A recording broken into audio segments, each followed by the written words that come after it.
Goeiedag en welkom by ons daaglikse oordenkings.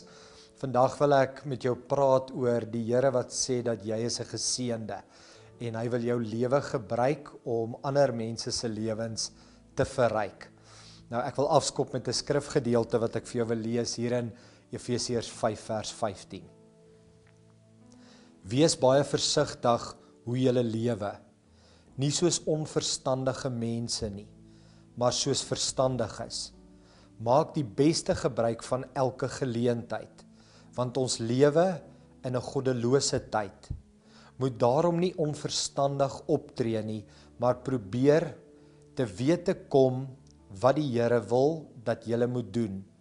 Moet julle nie aan drank te buite gaan nie, daarmee gaan losbandigheid gepaard. Nee, laat die Gees julle vervul en sing onder mekaar psalms, lofsange en ander geestelike liedere.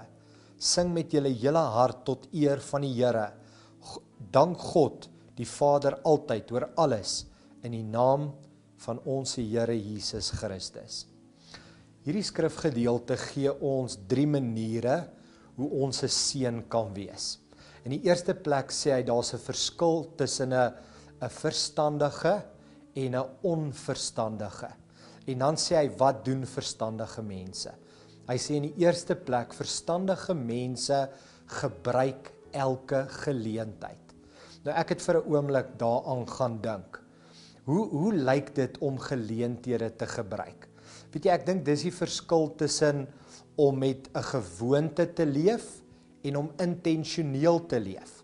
Ek het byvoorbeeld die gebruik waar ek elke dag net terugkyk op my dag vir 24 uur, die laaste 24 uur, en dan vra ek myself die vraag af, het ek in 'n gewoonte geleef, of het ek intentioneel geleef? So, dis gebruik geleenthede. Die tweede groot sleutel wat hy ons hier gee is, ek en jy moet die wil van die Here soek in ons lewe. Nou ek het so sif die stemme oefeningkie wat ek doen, waar ek vra, hoe lyk die omstandighede? Hoe lyk die vriende? Wat sê hulle vir my op hierdie stadium? Wat sê die woord? En wat sê die Heilige Gees? Maar ek en jy moet soek na sy wil. En dan die derde raad wat hy ons gee is, hy sê, laat jou lewe beheer word deur die Gees van die Here. En al wat dit sê is, God moet die grootste wees. Nie jou emosies nie, nie jou geld nie, nie jou werk nie, nie jou intellek nie, God moet die grootste wees. En ons redeneer vanuit die Gees na al die ander dimensies van ons lewe. Kom ons sit net so, dan vra ons die Here se hulp in hierdie 3 areas van ons lewe. Here, baie dankie vir die raad wat U ons gee. Here, ons wil baie meer leef om geleenthede raak te sien. Here, ons wil leef vir die wil van die Here. Here, en ons wil leef dat die Gees ons lewens al hoe meer beheer. Help ons dat dit vandag 'n baie groot realiteit word in ons lewens. Ons dankie daarvoor in Jesus se naam alleen. Amen.